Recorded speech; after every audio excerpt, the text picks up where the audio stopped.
Hello, everyone. Hi, Tim. Welcome to the show. How are you doing? Hey Alan, I'm doing great. Thanks a lot for inviting me. Yeah, no problem. Thanks a lot for being here today, and it's great to see you again. We met briefly at SaaS Talk. That was great to meet in person. So yeah, it's good to see you again. Yeah, good to see you again too. Cool. So we're gonna discuss everything: content promotion, content distribution. I'm curious to dive deeper into some of the things that you guys were doing at Ahrefs in the early days, especially. But yeah, let's get started. So the first question is, what does content promotion mean to you specifically, and how do you balance it with content creation?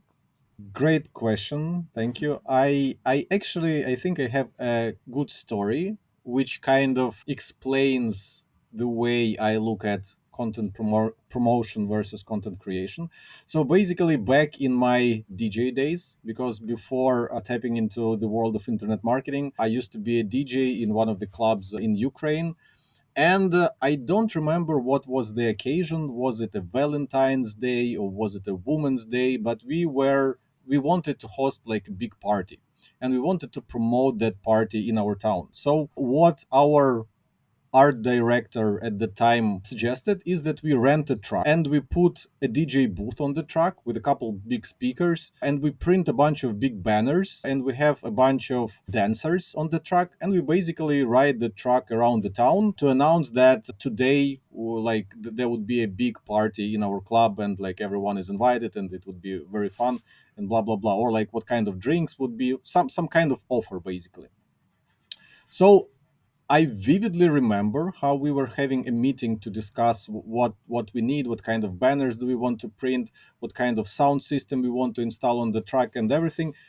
And I remember at a certain point, the management of the club started discussing, should we rent this truck for 2 hours or 3 hours, because we had to rent it hourly. And I was basically, wait. What is the cost of renting this truck for 1 extra hour compared to the cost of like the sound system, paying to the dancers, again paying to the DJ, printing those banners? And it was like, I don't know, 90-10 split. So basically we were investing 90% of the budget to actually build that truck with everything, and then only 10% for riding it around town, like to pay for the hours. And I was like, does it really make sense that we invest so much to actually build that truck with everything, and then thrifty to invest another hour of that truck going around town? It just doesn't make sense. And I think this story, it kind of illustrates how you should approach content promotion. Basically, you should look at how much investment you made to create the piece of content in the first place, how important it is, this piece of content, to your business, and that should drive your kind of advertising or promotion budget. That should, the importance of that piece of content and its ability to bring value to your business should dictate how far you should go promoting it. So that's the way I look at it. Yeah, I think that makes perfect sense. And so I know that you guys focus a lot on publishing and creating content that has some business potential, right? That's one of your key kind of metrics that you always look at. So do you think this is true also for maybe early stage businesses? So should they focus more on less content that has more business potential, or on more content to kind of expand their keyword footprints at the beginning? I think there's no right or wrong approach. As usual, as many things in SEO and marketing, the answer is it depends. And the things that it would depend on is like, what is your budget? How many marketers do you have on your team right now? What's their expertise? How many keywords there are in your niche, in your industry at all? Who are the competitors? Are they doing great job with their content on these keywords? Are these keywords like insanely competitive, or can you adequately target them at this stage? So there's no right or wrong answer. You have to look at this situation specifically, at your resources, at your ability to create that content, or even how that content performs once you create and publish it, and then make decisions out of there. But of course, you shouldn't shy away from competitive, complicated keywords, because the sooner you do your first attempt at nailing this keyword and ranking for it, the sooner you will come back to it, I don't know, 1 year later, figure out everything you did wrong and publish a better piece. So yeah, it should be a little bit of everything. You should go after the keywords that have low competition and blend in some insanely competitive keywords, because it would take a while for you to rank them anyhow. Yeah.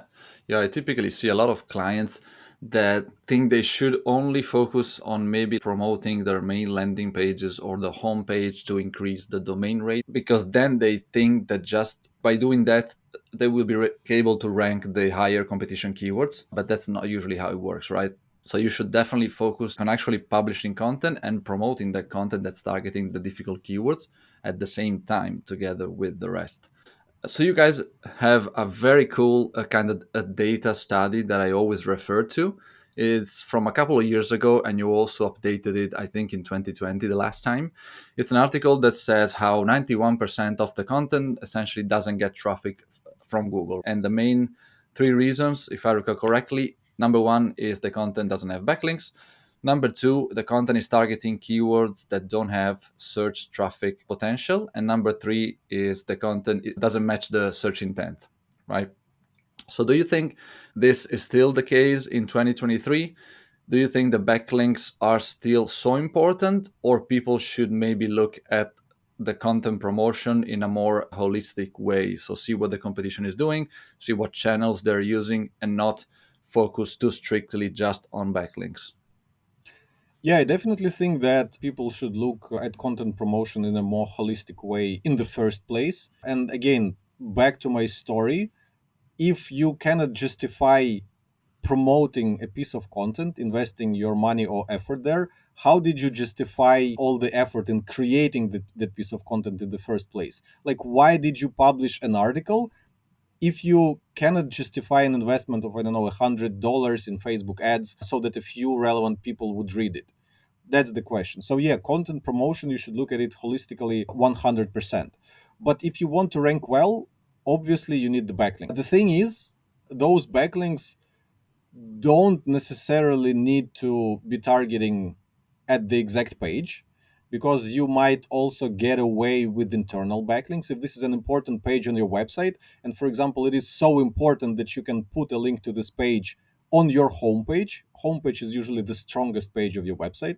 And if this page is so important that you can link to it from your homepage, that should be enough signals for Google to understand that this is a very important page for you, and they should at least try sending it some relevant search traffic to see how it would perform. But yeah, backlinks are still incredibly powerful. So if your competitors, if their content has lots of backlinks from other websites, which are telling Google that this is an important piece of content, and your piece of content, even after all the promotion, failed to generate an equal amount of backlinks, then it is unlikely that this piece of content would rank.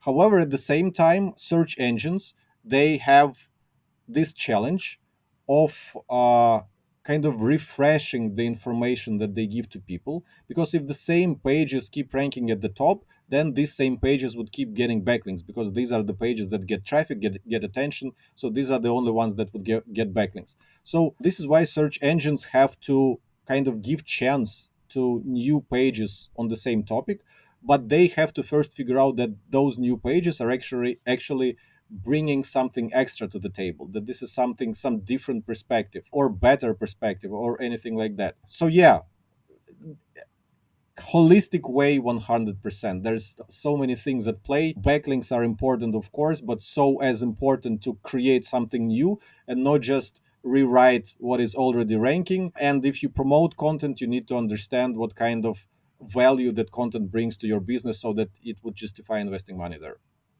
And do you see content freshness, so updating old articles, as part of content promotion as well? Good question. So I don't know if it should be considered part of content promotion or not, but this is definitely something very important and something that you should be doing. And from our own experience, I can say that very often when we update a piece of content that doesn't seem to be performing that well, so it might be getting a little bit of search traffic but not enough, it wouldn't rank, like, I don't know, in top 5 for its target keyword, and we would publish a decent update. For example, rewrite about 30% of the article, make it better, maybe remove some outdated information, add something new. We actually see a pretty decent uplift of search to that piece of content. And that happens quite consistently. Not in 100% of cases, but I would say in more than half cases, we see an uplift of traffic. And I've heard that from other people as well. So I do think that updating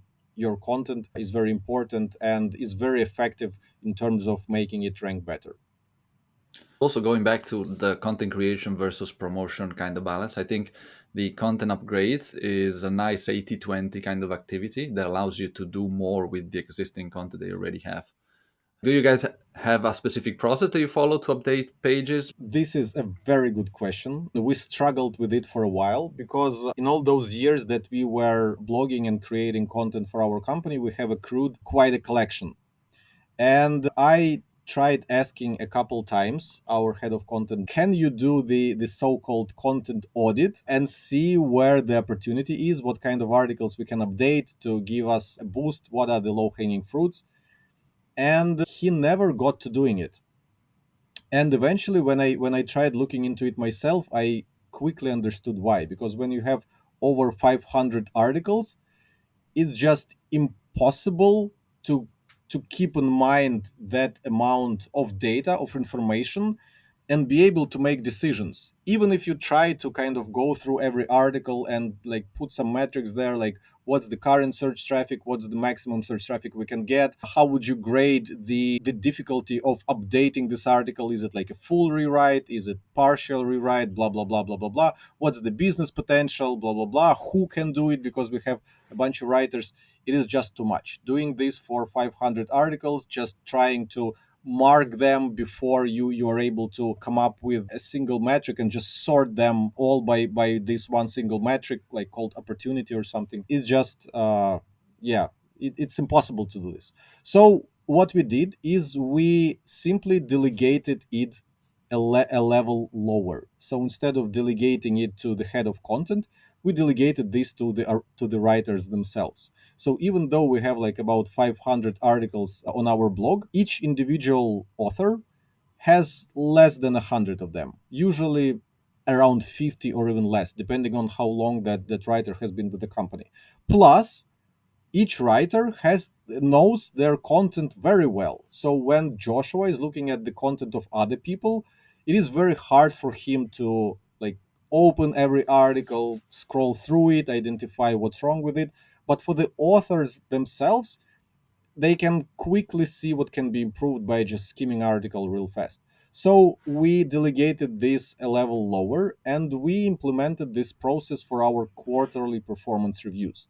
So every quarter, each author of each content marketer on our blog has to review their portfolio of published articles, and they didn't identify the opportunities, which articles aren't doing well. And I won't go too deep into the workflow that we have, but yeah, that's basically what we did. That's very smart. I know that you have a lot of articles on the site from other people that don't work at Ahrefs, right? Do you reach out to them as well and you're like, hey, we noticed that your articles could use some improvement. Do you want to add maybe something new? Great question. Another great question. This is also something that we actually struggled with, and we did try doing this. So we did try to reach out to the guest posters and saying, you published this article a couple years ago. It is outdated. It doesn't perform well. We want to update it.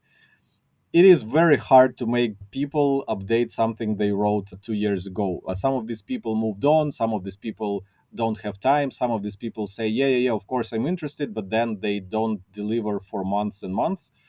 So we had to upset a few people. Unfortunately, we just had to rewrite their articles ourselves and say, sorry, but like your article was live for 3 years, it just doesn't perform well, like we're sorry for this, but we just cannot keep it as is. And going forward, we implemented a simple policy. First of all, we pay every guest writer for their work, and we let them know in advance that we will only keep their article intact for about 8 months. So for 8 months, your article will stay as is.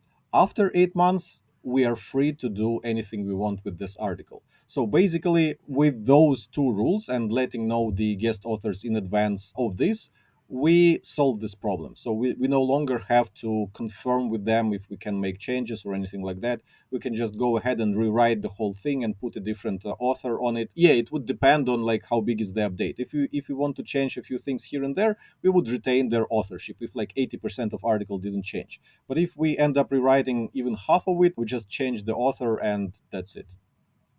Yeah, okay, that makes sense. I mean, everybody's on the same page. Basically, like you own the content at the point because you paid Yeah. them for the content. So, yeah, that makes sense. Yes. Okay, so you guys also have another article that's talking about how to promote your blog. And in there, you have a paragraph that's talking about writing on easy to rank topics, right? So, do you think that's still possible for people to just write articles on keywords that are super easy to rank? Yeah, I think so, but those topics would be very low search volume, the so-called long tail keywords, where only like 10 or 20 people per month would land on your page. So of course it is possible. It's just the matter of how much traffic you're going to get. The more popular the topic, the bigger the competition usually. Do you think that those easy to rank topics with low search volume could maybe on the other hand have a lot of business potential? It depends how someone understands business potential. For example, here at Hrefs, we have developed kind of our own methodology. We use a simple score from 0 to 3, where 3 means that your product is an irreplaceable solution for the problem. So there's no way to talk about a given topic without mentioning the product. A good example for us would be related to backlink research, because you cannot research backlinks of your competitors unless you have an access to a tool like Ahrefs. Our product is basically critical for solving this problem. Business potential of 2 means that your product is helpful, people can do it without it. For example, studying your own backlinks. You can do this with Google Search Console, right? You can go there and see your own backlinks, but with Ahrefs it's just easier. Business potential of 1 means that you can mention your product, but people are unlikely to get interested in your product in a given context. For example, social media. When we'll publish an article about something related to social media, we can mention some tools within Ahrefs, but it doesn't. We won't necessarily be able to make people interested in that. And business potential of 0 means that there's no way to even shoehorn a mention of our product in that article. So this is how we look at the business potential. And yeah, when covering low search volume keywords, I think they still can have business potential if this is something that is highly related to the problems that your product is solving. Not. There's another strategy that I saw you doing a lot is essentially reposting articles on Reddit, right? So what's your strategy behind this? Do you do it with all of the articles that you think might work, or is it just something that you do every once in a while? No, of course, I don't do this with every article. This, again, I'm so glad I told this story early in this podcast, because this, again, brings me back to the story. It depends on how important this article it is for your business. And the thing is, when you repost your article to a place like Reddit, which doesn't allow you to kind of link profusely to yourself, so they want you to publish content kind of natively, which is what Twitter wants you to do these days as well. So if you publish something with a link, and if you publish something without the link, the tweet without the link would usually perform better and get more engagement, because Twitter wants to keep people on the platform and not have them click away. So the thing is, it's not the article that is important. It's not the visitors to your website that is important. What is important is that you plant the right ideas in people's heads, and it doesn't matter if it happens on your website or on Twitter or on Reddit. So it's not about posting your article to Twitter so that to have people come and visit your article. No, it's just making sure you're able to say what you want to say on a given platform. So this is why, or I repurpose some of my articles into posts on Reddit or into Twitter threads or sometimes even individual tweets.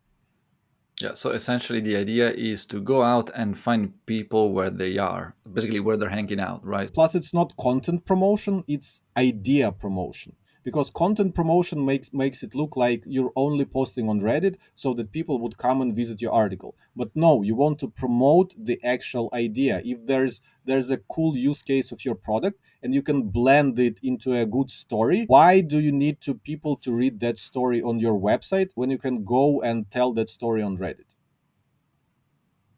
So the way that I see it is essentially your content is just the written word. Then basically you have the different platforms, right? So the website Yeah. is one platform, Reddit can be another one. Do you do anything different with the same article, or do you just republish it on Reddit as you did? Of course, I would optimize would be the wrong word. I change in accordance to the platform and what kind of content resonates there. So you cannot just take your article verbatim and post it on Twitter. That won't work. You have to shorten it a lot. You have to distill it into a few individual tweets. Same with Reddit. The versions of the articles that I post there are basically TLDR, too long didn't read. So I try to shorten my article as much as possible and post it on Reddit. Or even if you're repurposing your articles as videos on YouTube, you have to also adapt your script so that it would be well received when you actually read it on camera or talk it out on camera, rather than, I don't know, having a robot read your article word for word. My next question was on YouTube videos, because this is something that you guys do a lot as well. So what's your process behind that, if you can share a streamlined version? To be honest, I'm not super well familiar with our process there because I'm lucky enough to have an amazing head of video content, that is Sam. So he takes care of everything start to finish, and he's so good I don't need to interfere or micromanage or give him a lot of advice. So I don't even know how it happens. I just know that we try to be efficient in that we repurpose our content back and forth. So some of the ideas that are first published as articles on our blog will later get repurposed into a YouTube video, as well as the other way around. Sam often comes up with unique ideas of his own, and we first publish a video, and then it gets repurposed into a blog article. So the way that I try to tell my client, because obviously not all companies have the specific team that can just handle the videos. Some companies are like maybe solo founders with a very small team. So the way that I try to recommend them to do is, if they see that there's videos ranking for the specific keyword, then maybe that's a topic that Google wants to see videos ranking for. So then I tell them to try and repurpose that content into a video. Do you believe in the idea that the secret is hidden in plain sight, basically? So people should try to mimic what's ranking on Google? Generally, I wouldn't be so sure because, like we just discussed, what's the value of creating more of the same?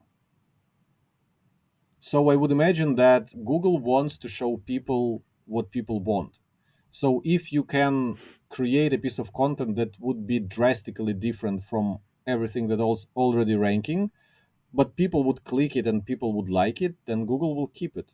This is how we see it. So I'm not a fan of creating more of the similar content. I'm a fan of creating more unique stuff. There's a ton of people that just like try to do the same thing but better. Sometimes, yeah, you should just do something that's similar but different so it stands out. It's very hard to do the same thing but better if you are your own judge. I mean, people all would always perceive their work as better than the work that they, I don't know, copied it from. But the ultimate judge is the audience. And if you're publishing your content and no one cares, then that content is not better. Then don't blame Google for not ranking your better content. It's just your content is not better.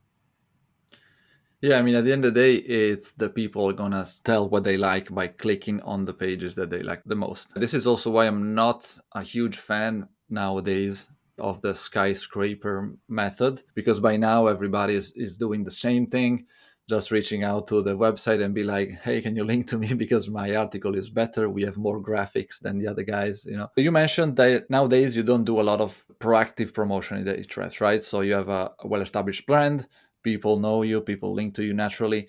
So in the early days, do you remember what other content promotion strategies did you used to do? Everything. We did pretty much everything that you can think of. I don't know, there were websites like inbound.org, which is essentially kind of a mini version of Reddit for marketers.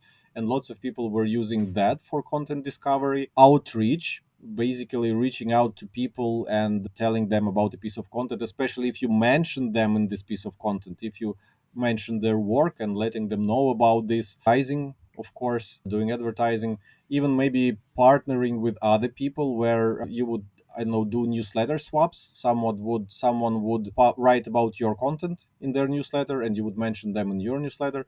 So every content promotion tactic that you would think of, we were doing this. Not so much anymore, because eventually, if you are consistently successful with creating good content, you're going to build an audience. You're going to build an email list. You're going to build a following on Twitter. You're going to build a community, I don't know, on Facebook or wherever you are. And then promoting your content gets easier. And even a lot of people would actually visit the homepage of your blog and see what kind of content you published. Or a lot of people would search for content and append your brand name. Or when they search for content and they don't append your brand name, they would more likely click if they see a result from your website. So all of that pays off long, but in the beginning it is very, very hard to do. And one, I don't know, I don't want to call it a growth hack because I don't like the term, but kind of one advice to create content that would naturally kind of promote itself is to involve other people in creating that piece of content. So if you do, for example, a large industry survey, and you would manually reach out to, I don't know, 100 professionals in your space, and you would be able to ask them an important, meaningful question where they would be interested to know the results of your survey. You have at least 100 people who you later can give a heads up, hey, I published the results of my research, here they are, check it out. And if you quote them, or if you come up with interesting takeaways that those people haven't seen before, they would help you promote it. So involving people from your industry in actual creation of your content and coming up with some interesting idea for a survey is a very good way to put yourself on the map. I definitely like the idea of the survey, the data kind of study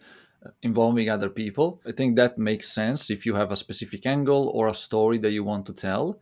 But there's a lot nowadays of the typical 47 experts give their opinion on this topic with people that you don't even know who they are, right? I believe people should do this with a specific angle or a story in mind that they want to tell that makes sense for those people that they involve. Again, you have to create something unique, something that has never been done before. Because if you saw someone publish 47 experts share their best link building tactic, and you were like, I can do the same but with a keyword research tactic, no, that's not interesting. You have to come up with something that has never been done before. Yeah, other people do. Yeah, I can do the same with 50 experts instead of Yeah. 47, you know? That's even worse. Yeah. That's even worse. Yeah, yeah. So, what would you say are the most common mistakes that people make when trying to go out and promote their content? I think we discussed one of the mistakes. It's when people think that promoting content is all about getting clicks to their website. So you don't want to get clicks to your website, you want to promote the ideas. So you don't necessarily need to get clicks, but you want to get exposure, you want to get engagement. So post more of your content natively.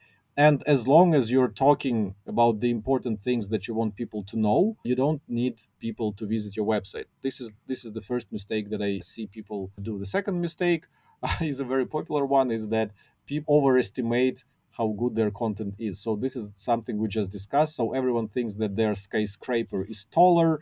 Everyone thinks that if they add three more experts to a survey, then their survey would be better and all the experts would want to promote it.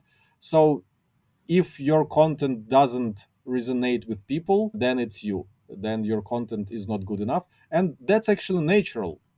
If you are only starting in a given industry, whether it is marketing or photography or personal finance, if you're only doing your first steps in publishing your first pieces of content, you have to be extremely lucky and talented to kick it out of the ballpark on in your first, I don't know, 5 articles. More likely than not, you're going to struggle for quite a few years.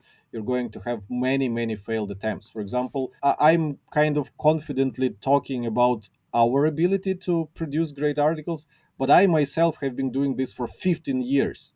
And did anyone care about my writing in the first 3 years?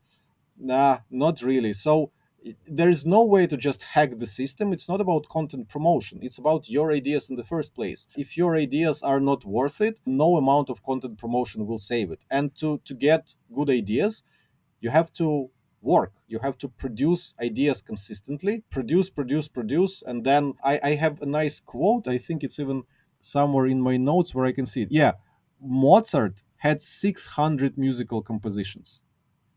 So he wrote and published 600 musical compositions. But if we're talking about the melodies of Mozart that everyone can recognize, you could probably count them on the palm of your single hand. So it's all about output. It's all about working until you produce that big hit. Yeah, definitely agree. Promotion is important, especially nowadays. There's a lot of noise. But if the idea or the content that you're trying to promote doesn't make sense or it's not unique, promotion doesn't do anything for it. It's definitely a delicate balance that people need to find. So, what are other tools that you use internally that are cool for content marketers to use? I don't think we use any specific tools. One good, I don't know, framework or workflow is peer feedback. So we don't publish almost anything at all without having someone else look at it and give you feedback. For example, even before jumping on a call with you, I was scheduling some tweets on my Twitter account. And with every tweet, I was sending them to my colleague and asking him if I can improve the wording or if it is clear enough what I'm trying to say. So basically, this seems like super straightforward. Just show your work to someone so that they would give you feedback before you publish it. But a lot of people are not doing it, or a lot of people don't have the opportunity to do it. For example, if you're a single marketer in the team, you don't have anyone else to kind of bounce ideas and show your work. So maybe you should network more, find some people who are in the same situation as you, and show each other your work and give feedback. I actually love this, specifically now with everybody talking about artificial intelligence, ChatGPT, and just using AI to do everything. I really like your approach of actually connecting with people, because not a lot of people does this nowadays. Well, to be honest with you, today was the first day that I actually got some value from ChatGPT. Again, for one of my tweets, I was struggling to find a metaphor, and I realized that this was the question that I can ask to ChatGPT rather than to distract my coworker from whatever they were doing. So I just explained, I gave ChatGPT the metaphor that I wanted to use, but it wasn't quite fitting. I asked him to offer me some alternatives, which it did, and I liked one of the alternatives. So actually, I can see how ChatGPT could kind of replace that need for a partner to some extent. I don't think it is quite there to be able to adequately gauge the quality of your work and give you great feedback from the standpoint of a fellow professional.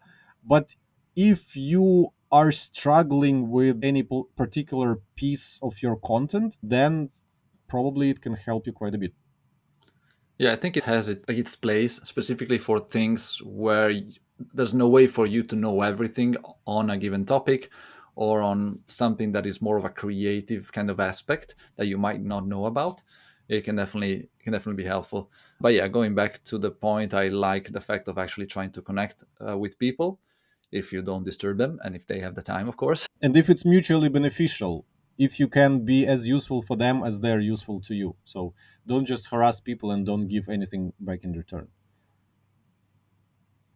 So we just talked about ChatGPT. My next question was if there are any trends that you see going on with content, or if there's anything new that you guys are working at Ahrefs that you want to talk about here. I won't make any spoilers, but yeah, this year we're going to create a piece of content that would be very unique for our industry, and I'm very keen to see how that would be received. So yeah, I'm sorry I cannot spoil it before we actually announce it. Okay, looking forward to that. The last question here, and I hope you prepared this a little bit, is if you could have any 80s movie character promote your content, who would they be and why? So I was actually born in the 80s, so I'm not sure if I know the 80s movie scene that well. But is Arnold Schwarzenegger from the 80s? Yeah, the 80s, the 90s. That's my pick. He also has a very strong English accent, which didn't go away even after all those years living in the US. So I think he would do very well promoting our content. Awesome, awesome. So are there any final thoughts that you'd like to leave our audience with, and where can people find you and yeah, interact with you? Maybe I can emphasize the thought that you should put in more work to come up with better content, and your content will basically never be good enough. There's no end to perfection. So focus on that. And people can find me on Twitter. This is where I'm the most active. Well, yeah, thanks a lot, Tim. It's been great to have you, and I hope to meet you again in person in the future. Yeah, thanks a lot for having me and looking forward to seeing you in person.